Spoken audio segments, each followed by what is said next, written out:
Welcome to the Leadership Podcast series with your host, William Corless of Yellowwood, in association with Enterprise Ireland. This is a series of podcasts focusing on leadership development for business leaders who want to lead better and scale faster. Hear from subject matter experts and thought leaders offering different perspectives on strategy, leadership, culture, and new emerging business trends. Enterprise Ireland, in collaboration with Yellowwood, bringing best-in-class insights for you, your team and organisation. Keep tuned for monthly updates on www.enterprise-ireland.com. Welcome to the Workplace Podcast. I am thrilled to have an icon of leadership and management join the Workplace Podcast. Professor Amy Edmondson will be discussing her award-winning book, Right Kind of Wrong, Why Learning to Fail Can Teach Us to Thrive. And listeners can probably tell by my voice, I'm very, very excited here. So I'll try to contain myself. Amy Edmondson is the Novartis Professor of Leadership and Management at Harvard Business School, renowned for her world-leading research in psychological safety, and has been named by Thinkers 50 as the most influential management thinker in the world. Amy, welcome to the Workplace Podcast. Well, thank you so much for having me. Truly, it's a delight to be with you again. So it was lovely to meet you in Dublin. And I'm going to talk recently, we met a couple of months ago. And let me start with high praise for this book. So the true measure of any good book is how it can improve society. So this is not just a leadership book in my mind. This book is an instant classic. So I was thrilled when you got to sign my note-filled book with that lovely inscription, which says, "To William, with great gratitude and admiration for your close read." So if I knew you, Amy, you were going to read my notes, I probably would have used better handwriting.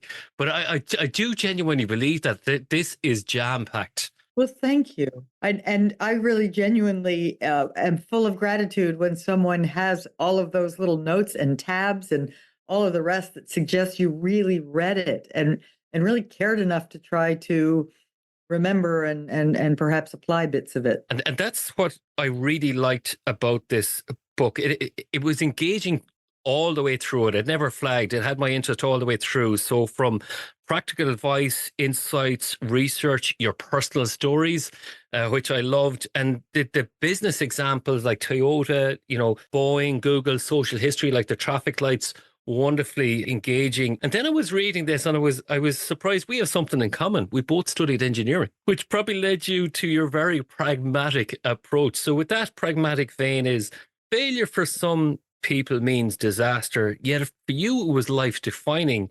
So failure for you led to a breakthrough discovery and a eureka moment. Do you want to tell our listeners about that? I'll try. And you're right. Just to back up for a second, I do think my long ago engineering training has left me with an indefatigable practical streak. I really want things to work. I'm really focused on that. But so speaking of things that didn't work, when I was a second year doctoral student, I was involved with a research project in two nearby hospitals with a couple of principal investigators from the Harvard Medical School and School of Public Health. And they just invited me to be a part of the project because they needed someone to measure the team properties of these healthcare teams, because they wanted to know whether better teamwork, again, as measured by people like me, was associated with lower rates of medication error, or even more specifically, adverse drug events caused by human error. And so it seemed like a pretty good opportunity to me. I would just use the survey that already existed. I didn't develop it, use it to assess the teamwork properties, and then wait 6 months for the trained medical investigators to deliver to me the data on the medication error rates. And when I started my analyses, at first I was delighted because I realized I had a significant correlation. And then I was aghast and realized that significant correlation was in the wrong direction. So quite a major failure. It was a failure to support my hypothesis, and not only just not supporting it, but supporting something very different. It was saying that the better teams, measured by a valid team survey instrument, had higher rates of error and adverse events than the less good teams, right? Which just didn't make any sense to me. And I scratched my head to figure out what had I done wrong or what could this mean? And then it finally occurred to me that maybe, despite that assurance that these trained medical investigators were getting something objective, that maybe, in fact, there were differences across teams in their willingness to speak up about error. I mean, it suddenly occurred to me something that's pretty obvious, which it's hard to talk about mistakes. But what if it's harder in some teams than in other teams? Now, I think everybody listening probably go, well, of course it is, right? Of course it's harder in some teams than others, right? You know, some teams you really do feel like they have your back. They understand that you're a fallible human being just like they are. But at that time, it seemed like an insight. It wasn't one that the medical investigators were very happy to hear, because their goal for the research was that they thought they were discovering the definitive and accurate error rate. And I was saying, I think you may have biases built into your data, biases based on something as peculiar as differences in interpersonal climate across teams. Long story short, already too long, I was able later to show some pretty convincing evidence that that was likely the case. Again, not a slam dunk, but that started me thinking, well, what if this is a real thing, that there are differences in interpersonal climate and that they affect not only speaking up about mistakes, but any kind of learning behavior, because learning behaviors take interpersonal risk. And so I set out then to study that idea in a whole different context, in a manufacturing context. Later, in sort of writing up the research, I was encouraged by a reviewer of the paper to relabel my construct psychological safety. He or she said, these are reviewers are anonymous, not sure who they are. They said, I think what you're talking about is psychological safety. So then I had to look up that term, and I found out that there was indeed a few people in our field, like Warren Bennis and Ed Schein back in the 60s, who had talked about psychological safety as something you need to have to be, able and willing to change in the workplace. And so that failure, that very real early research failure, started me on a different path, a different research idea that ultimately was a far more fruitful and maybe even interesting one. That's what I find so wonderful about this book, is that you go into that piece where there's good failures and there's bad failures, isn't there? So if you want to tell us a little bit, because what's the difference? That was a good failure, right? Because I had a reasonable hypothesis. In fact, there'd been work in aviation that showed that cockpit crews that were better at teamwork had fewer accidents in simulators, right? They'd put them in the simulators, give them really hard stuff. And, if they had better teams, they did better. So in a sense, I had hoped to simply replicate that in a very different context. It was a good failure because, like all research, or at least all research intends to be, it was in new territory. You couldn't really know in advance what would happen. It was in pursuit of a goal. I wanted to write a paper that would matter.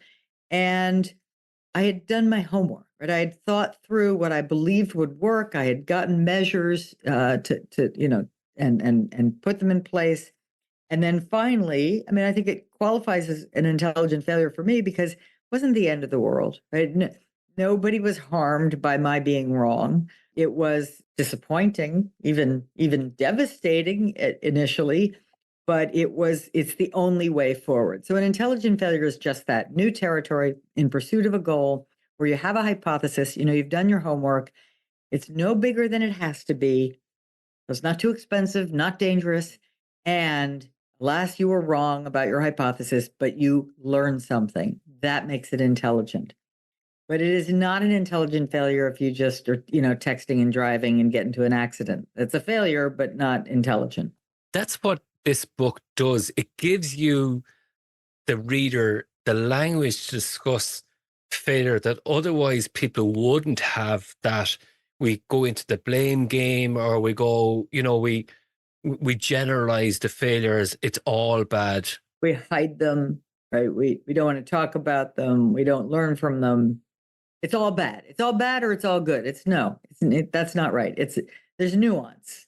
And that's the beauty about this. So when we talk about failure, then we're usually allergic to this. So I love the the story that you have about the 3-year-old in Netherlands, how it's baked into our psyche so early for blame. Do you want to tell us about that? So a friend of mine in the Netherlands had his 3-year-old in the back seat of the car, and he had a loaner car because his was in the shop, and so he didn't know it quite as well. So he was driving down a narrow road, as the Netherlands are full of, and happened to have his passenger side mirror collide with a parked car, makes a loud noise, and the 3-year-old in the back seat, without missing a beat, says, "I didn't do it, Papa." Right? It's like he just, there's this kind of, don't blame me, right? They clearly understood that was bad. There was a failure, and it was sort of like, not my fault. And as I write in the book, it's sort of, it's laughable that a 3-year-old would even think that anyone would blame him for that accident. But it shows us how deeply ingrained and how early it takes hold, that kind of allergy to blame, that desire to stay safe from the accusation, to be as far away from any finger pointing as possible. So the child jumps out ahead of the idea, says, "I didn't do it." I'm going to share a bit of an embarrassing anecdote, if that's because I love your book. It goes through all the different anecdotes that you have and others have. And so when I was maybe 21, I was a graduate. Okay. So I was just my first job interview. And I was asked by this guy is how do you deal with failure? Now, at the time, remember now, I'm very naive, inexperienced, immature. And I was like, oh, I have no idea. A lot of people are so allergic to this, as we were just saying. And then I just thought of, there was a movie out at the time that Demi Moore was in, and it was called G.I. Jane. And the tagline was, failure is not an option. So I was like, I just did my own hell. I went, okay, I've no idea. I'm just going to use this now. Admission, I was maybe a little bit hungover. I shouldn't have been. But anyways, and the manager actually hired me based on that answer. For years, he kept giving me this praise and praise and praise. And 10 years after I left the company, I finally came clean to say, you do realize that was the tagline in the movie. And I had no idea what to say. He says, but still, it showed me that you were willing to do everything to prepare to make sure. So it was more of an intelligent approach, but I didn't realize that. I was just coming up with the first thing I said. Yeah, he thought you were conveying grit. Yeah. Right? He thought you were conveying a willingness to try everything and do your very best to make sure that doesn't happen. I think I do have grit, but I probably didn't realize it at the time, if I'm honest. I didn't realize that about myself at the time.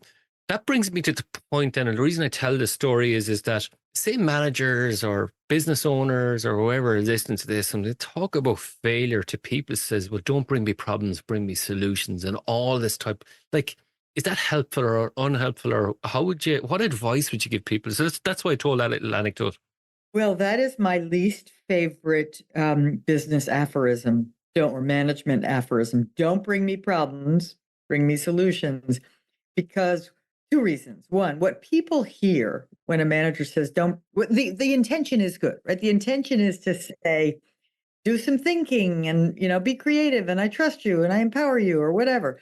But what's heard, I think, is don't bring me problems, right? What's heard is it's dangerous to bring me problems. So people hold back, and of course the problems get worse. The other reason it's problematic is that we are all, as human beings, we're pretty good at problem spotting, but many problems in organizations require a team to solve them, meaning they originated somewhere other than where they were spotted, right? So we might have to very quickly pull together a few people from different functions to solve that problem. So if I'm not allowed to speak until I have a solution, my hands are going to be tied. I'm essentially not going to get to that solution because I can't get to that solution unless I'm authorized to pull together a team, and I can't get authorized if I'm not able to speak up about it. You use examples in the book where problem spotting or signaling is really important then. So you talk about the production line in Toyota, isn't it, where they pull a string, an alarm goes off? Yeah, so the andon cord, it's both a symbol and an actual device for problem solving, to support problem solving. And any associate, any team member, the very lowest level in the plant is empowered to pull that cord if he or she sees something that doesn't look perfect. It doesn't look quite right. Now, they don't have to be sure there's a problem. They just have to suspect the possibility of a problem, and they can pull that cord. And many people think, okay, you pull the cord, then the line stops. That's not what happens at all. What happens is you pull the cord, and then a team leader shows up very quickly and says, Amy, what's up? And I say, well, I'm not quite sure this is right. And then the two of us look at it and problem solve. And 11 out of 12 times, we will discover that all is well. And now, so it's a false alarm, right? Now the question is, how does that team leader respond or treat me? And the answer is with enthusiasm, with gratitude, right? They will uniformly say, thanks so much for pulling the cord, right? It's just understood. It's always better to pull it. And by the way, the line, if we determine there's no problem, we pull it a second time, the line keeps going, no disruption at all to the production line. Now, the 1 out of 12 times, there's a real problem there. And again, I'm grateful because it's like, thank you so much. Now we have this opportunity to make sure that this vehicle right here is a perfect car, just like every other car. So we fix it. It might take a minute, it might take longer, and then the line will start up again. So it's really, the end-on cord is a vehicle to make sure and to make voice easy, and to make sure that people know that their voice is expected, welcome, and it makes it easier to do it than to not do it. So later on in the podcast, we might talk about that, like a healthy culture. But what I'd like to go to first is a bit like what you said with me was great. And there, when you use the end-on cord, that example there, how I framed that in my head was vigilance. So we praising people for vigilance, say, better than apathy. Yes, and vigilance. I mean, so one of the things that I'm very passionate about, because I'm passionate about experimenting, and I know when you're experimenting, there will be failures, but I'm also passionate about excellence in known territory. And so if an automotive assembly line is the epitome of known territory. I mean, you can stand there with a stopwatch and a little vehicle will come off the end of that line exactly on time every time, right? It's completely certain, if you will. It's completely predictable. And so, you could get bored, you could get tempted to do it in your sleep.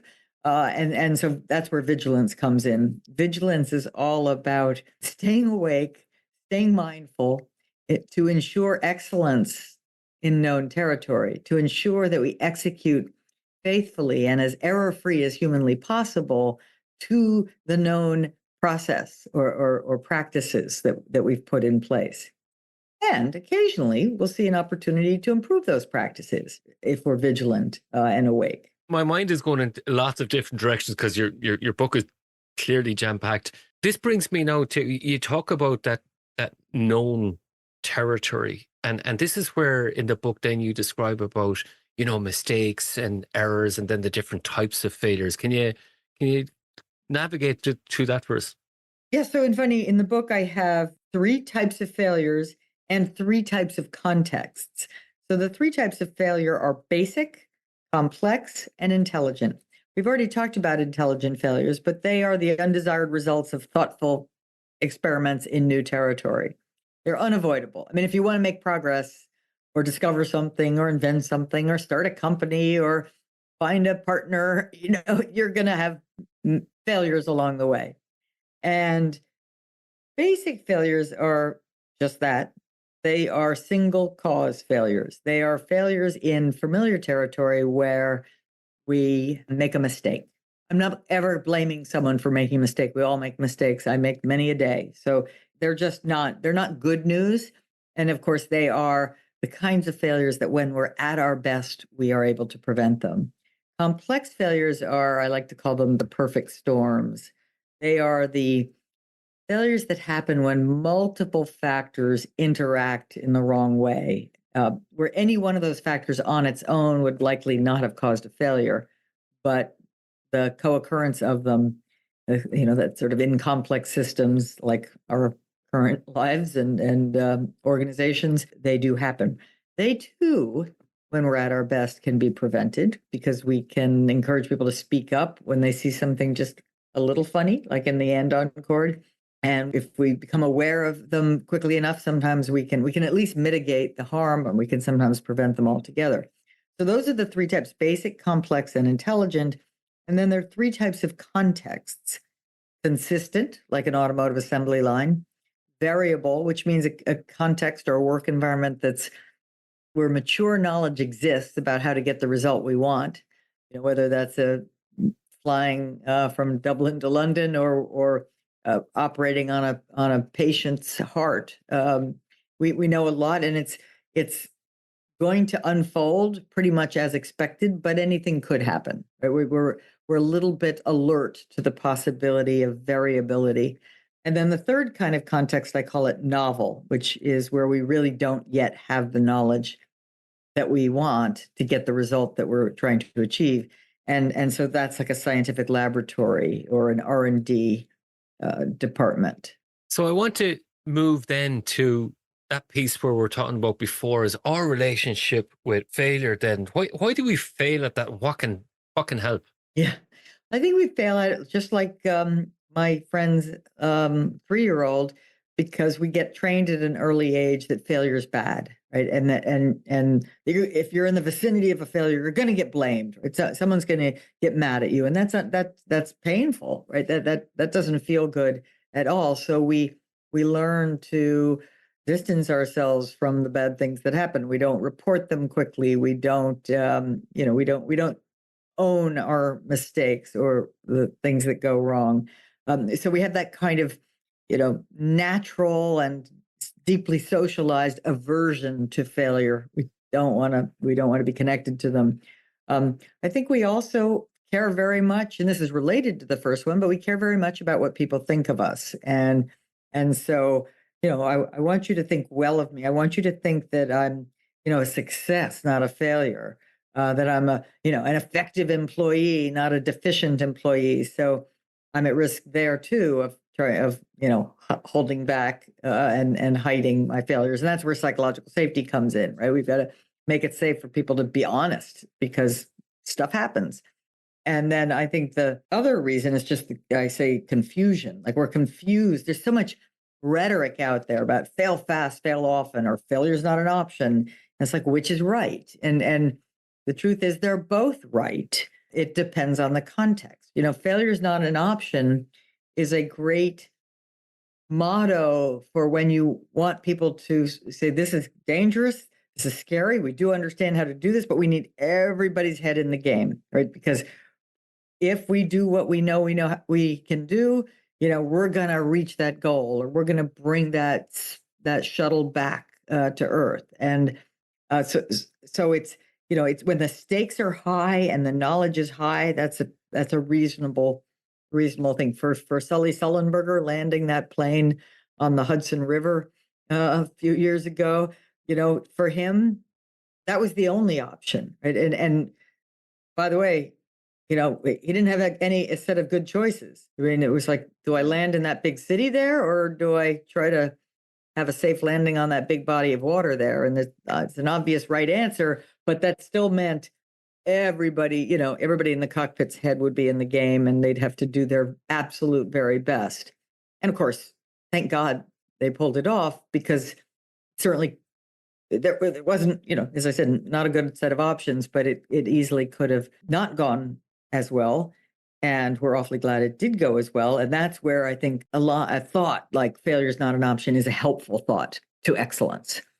But fail fast, fail often makes sense if you're a scientist in a lab or an innovator in a company saying minimum viable test of our new idea, and didn't work. Okay, fine, pivot. Where do we go next?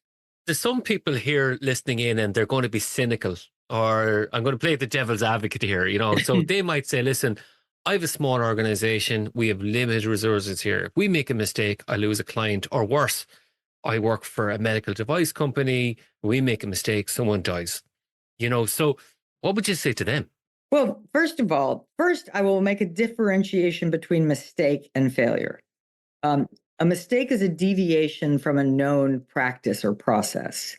And at our very best, we can, when the stakes are high, you're making a medical device, or you've got very limited resources, you're a small company, then you have an obligation to do everything in your power to help prevent mistakes.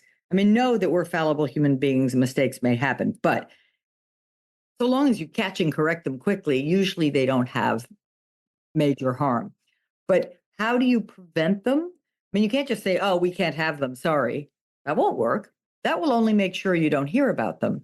So how do you prevent them? Well, it's a sort of a mix of training. You make sure people really are well trained in the activities they need to do, and you assess that and you support them. You make sure people are supported in reasonable work hours so that their brains can keep working through a shift. You don't sort of force them to do double shifts and then expect them to be failure free in their performance. So you make sure you're setting up the conditions for work to be aligned with your idea that mistakes can't happen around here, including failure proofing everything you can failure proof, right? Don't make it easy to do the wrong thing.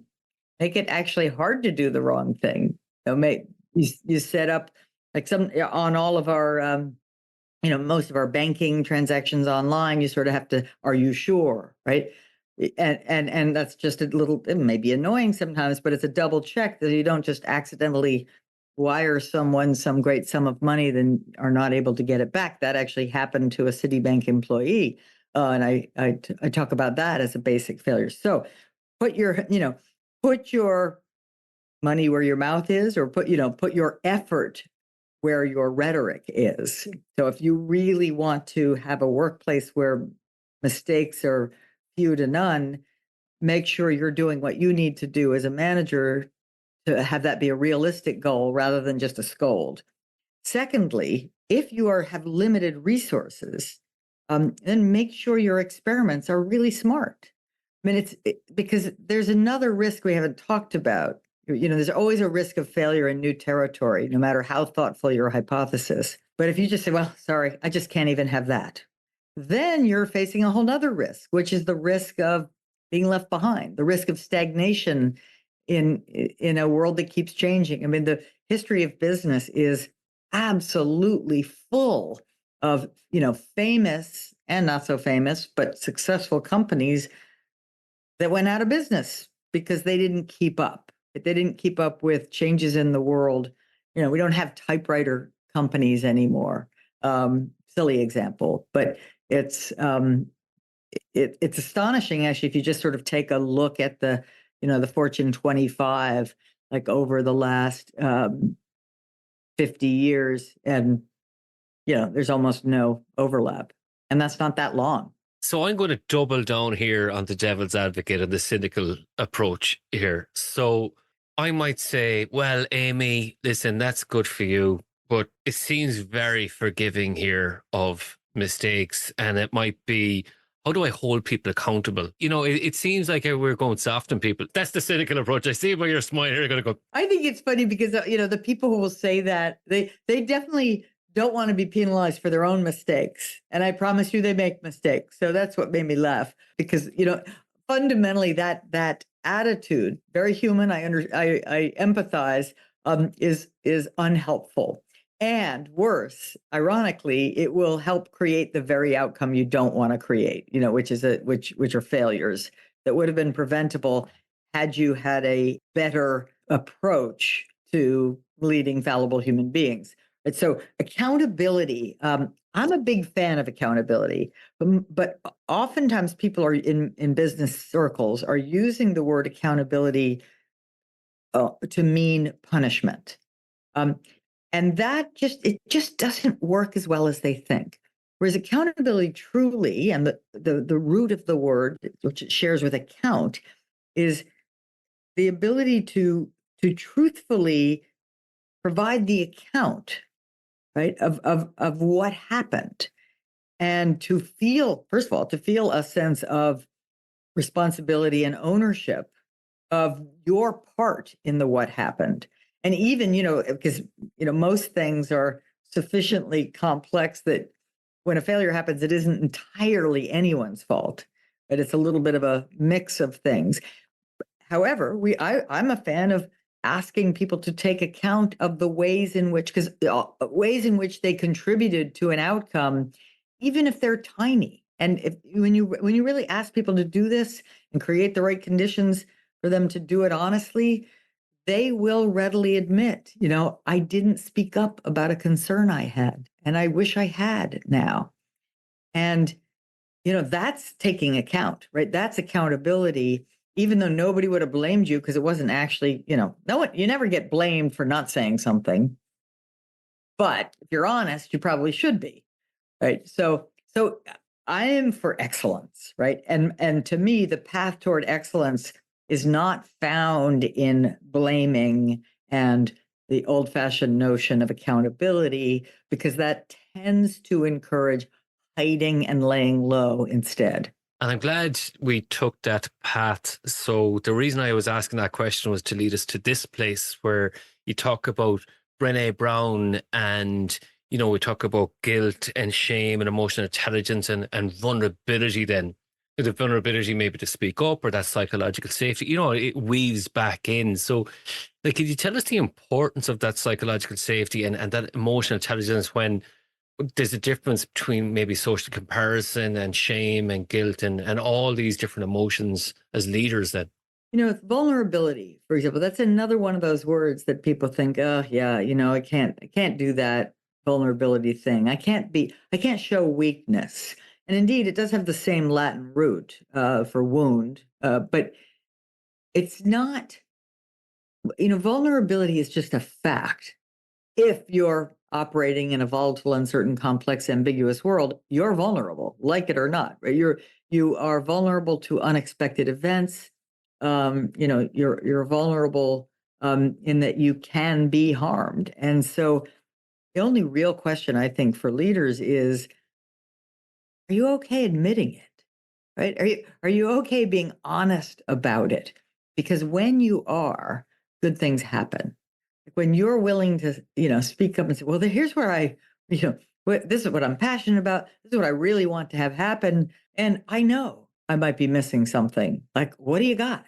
Right? You are so much more likely to actually get to the goal that way than by some kind of, in a sense, because it's always false, but a sort of a false show of confidence and invulnerability. So we talk about shame and guilt then.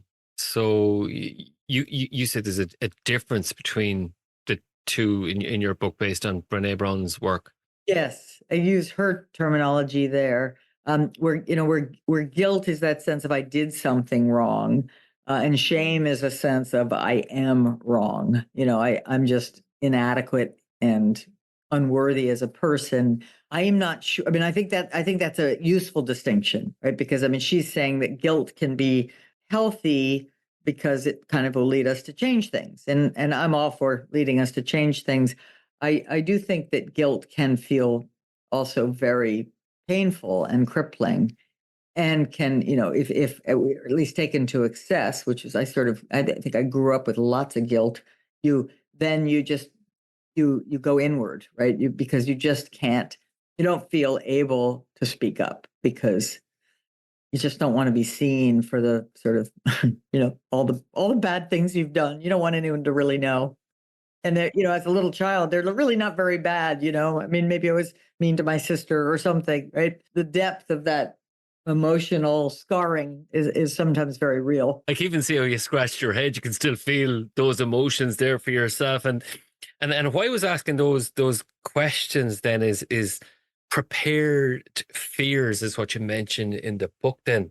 Jim Dietert and I, he's a professor at Darden, University of Virginia here in the U.S. Darden is the business school. We did some work together where we, sort of looked very deeply at how people think in those moments and when they're holding back. But what we realized in sort of reviewing the literature is that evolution has left us with what are called prepared fears, which are, you don't have to have your own life experience to become afraid of large animal kind of running at you. For example, there's a part of your brain that's already has learned, it's prepared already learned long ago that that's frightening. So that's a prepared fear.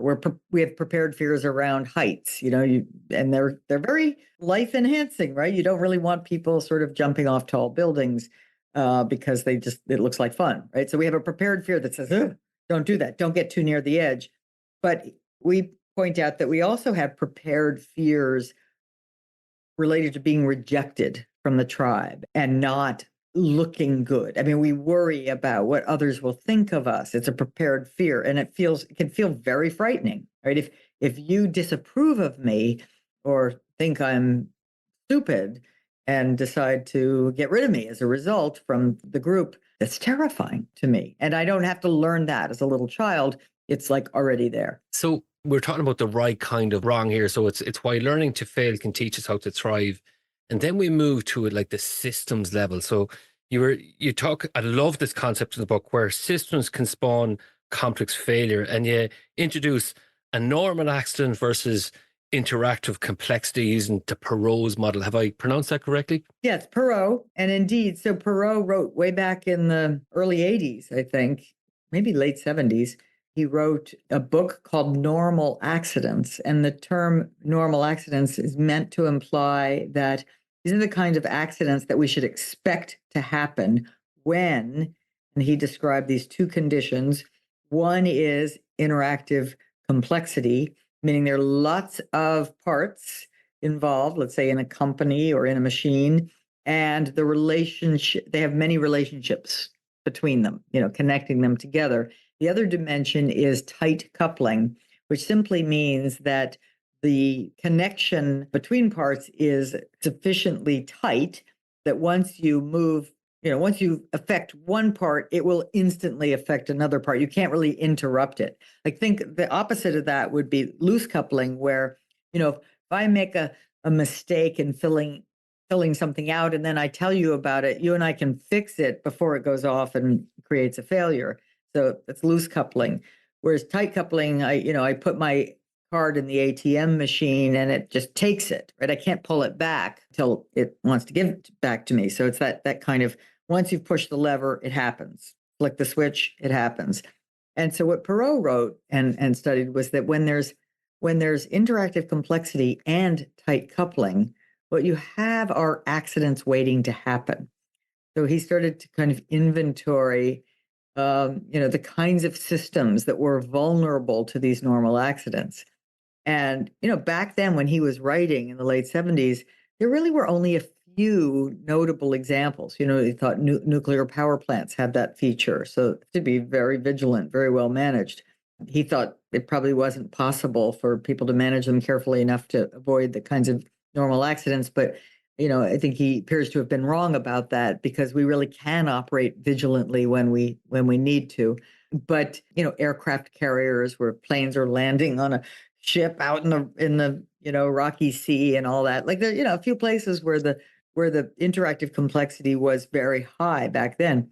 Nowadays, we're awash in interactive complexity, and in many cases tight coupling. Like if you send that tweet out into the world, and maybe you shouldn't have, you can't call it back. And then all of a sudden it's gone viral and it affects everything, right? So there's a lot more interactive complexity because of our IT systems and because of our global interconnected supply chains and all the rest. We learned that the hard way during COVID. But all of this is to say that the potential for complex failures is greater than it was 40 years ago.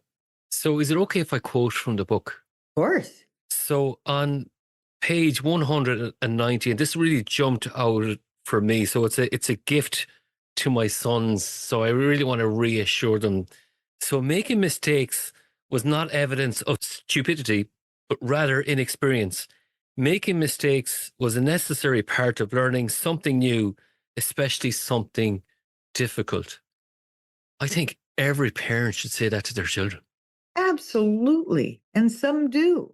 Let's think about riding a bicycle or learning to play tennis, right? In either case, if you have the idea that you're just going to be able to do it perfectly on day one, you're going to be a pretty unhappy kid.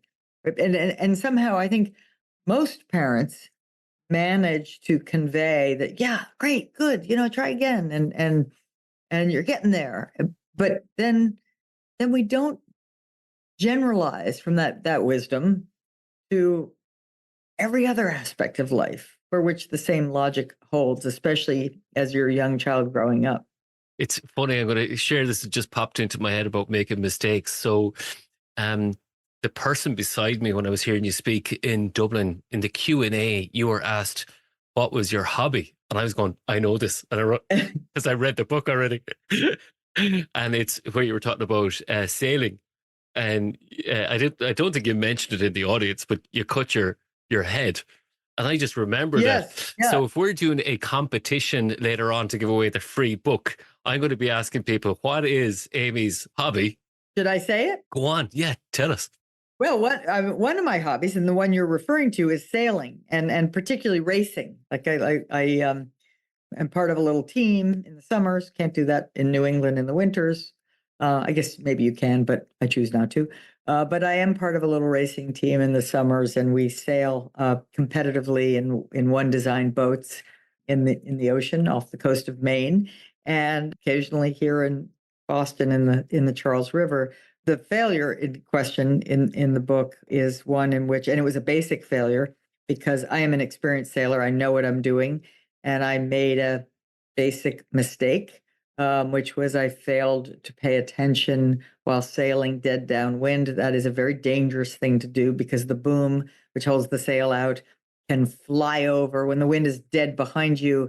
All it takes is a degree, a wind shift of 1 degree or a boat shift of 1 degree, and that will be enough to send the boom flying across the boat. And of course, I'm right in the middle, or a crew member, even worse, right in the middle of that pathway when that thing comes flying across. And I managed to do that not that long ago, and it was both. I almost killed myself. Thankfully, I just got 9 stitches here on the side of my eye. I felt so embarrassed and ashamed because I know better, right? But ultimately I had to say no. So I started to think I never should have gone out there. I shouldn't be doing this. I said, no, that's not the right lesson. The right lesson is pay attention when you're sailing downwind. Take it seriously. It's like dangerous equipment. You put your safety goggles on. You do it with vigilance. So before I move on, I have to quote the famous tennis player Billie Jean King. For me, losing a match isn't failure, it's research. I love that. So do I. One of my favorite things in writing the book was finding a quote for each chapter, one that I thought more or less captured the essence of the chapter or some important idea in the chapter. And that's certainly one of my favorite quotes. And it's on the last chapter, which is called Thriving as a Fallible Human Being. And clearly, Billie Jean King has thrived. She is a fallible human being. And that's, in fact, a part and parcel of being a great athlete. So I'm going to move on into the traps that managers fall into. So you explicitly state the execution trap versus the learning trap. Can you elaborate on this for us? Yeah, so I think when I talk about the execution trap versus the learning trap, I'm referring to the idea that we have taken for granted mental models that are a bit of residual from the industrial age. The execution trap is one when you're thinking that here's the result, here's the KPIs or the deliverables, the targets. They must be reached. And of course, they will be reached so long as people work hard to do their job. Some tasks and contexts are conducive to that logic. However, there are tasks and contexts in which effort is not enough, right? It's, because unexpected things might happen. There will be shifts in the world. Customers will change. Technologies won't be ready yet. So it's helping people truly understand the imperfect nature of the relationship between effort and results in a volatile, uncertain, complex world. And in order to get results, really escape the execution trap by embracing a learning mindset, by saying, and that works both for familiar territory where we're just being super vigilant and thoughtful and aware of our circumstances, and for novel activities like science, in both cases, if the intent is to learn so as to perform as well as possible, you'll get there more effectively. Speaking of effectively, then some people might say, let's just do the quick fix. What would you say to people about is there a danger to that or? Yes. Well, in fact, I did some research some years ago with Anita Tucker at Boston University on workarounds, which are sort of quick fixes at work. And if you document the patterns, quite often the quick fix, and everybody knows this, in their own life, but a quick fix can look good in the short term, but over time it can erode the health of the system, right? A quick fix that doesn't really solve the underlying problem will just simply circle back. I mean, the problem will show up again, and sometimes things will be in even worse shape. A final question then before we finish up. So if I wanted to maybe reflect on my workplace and I'm thinking about, right, I want to diagnose a healthy failure culture there. How might I do so? What's good news versus, bad news? Yeah, well, part of your diagnosis would be, what's the ratio for me of the red versus green? How much am I hearing bad news versus good, or problems versus progress, or all's well versus I need help, or agreement versus dissent? And so those are the reds versus the greens. Most of us will feel happier if we're hearing a lot of green. And we have to train ourselves to not feel happy, to instead feel worried. Because if we're hearing only green and we're operating in an uncertain, complex world, the chances are pretty good that there is some red out there, but we're just not hearing about it. So that might mean that this is not a psychologically safe environment or not a healthy failure culture. So a healthy failure culture is one where people are super motivated to do well, and they want to team up and do well, and they understand and appreciate that things will go wrong and that some of their experiments won't produce the results they had hoped they would produce. So it's more about learning how to navigate uncertainty rather than foolishly expecting certainty in an uncertain world. And so a healthy failure culture is one where I think people are so willing to speak up quickly that we can prevent essentially all basic failures. And it's one where people are so willing to kind of question and challenge things that are happening that we can prevent most complex failures. And finally, it's one in which people are comfortable engaging in thoughtful experiments that help us discover tomorrow's solutions. Amy, thank you so much for your time today. Before we finish up, I meant to say this at the start. I was furiously scribbling there. Don't forget this. So it was wonderful to see you and the video of you receive the Financial Times and Schroeder Management Book of the Year. You just beamed with pride, enjoyed it. I'm sure there's lots of emotions going on there. It was shock. I think what you saw was shock. And I have to say, thoroughly deserved there. Kudos to you. So if people were to find more about you, your book, how might they do so? Well, you can go to amycedmondson.com, which is a little website that some of my great team has set up. You can also go to the Harvard Business School faculty website for Amy Edmondson, and there's my bio and list of publications and various things. Or find me on LinkedIn. I've also tried to stay a little bit active there too. Amy, I was just saying before the podcast, this was an absolute career highlight for me. I really appreciate your time here today. Well, thank you very much. It really was a pleasure. Honestly, I loved your questions and I love your little bookmarks and scribbles. Thank you so much for that. And thanks for coming on to the Workplace Podcast. My pleasure. Thanks for having me. Thank you for listening to the podcast with your host, William Corless, in association with Enterprise Ireland. Our special thanks to the episode's guests for sharing their expertise with us. For our upcoming podcast, please follow our website, www.enterprise-ireland.com. Enterprise Ireland, helping Irish business go global.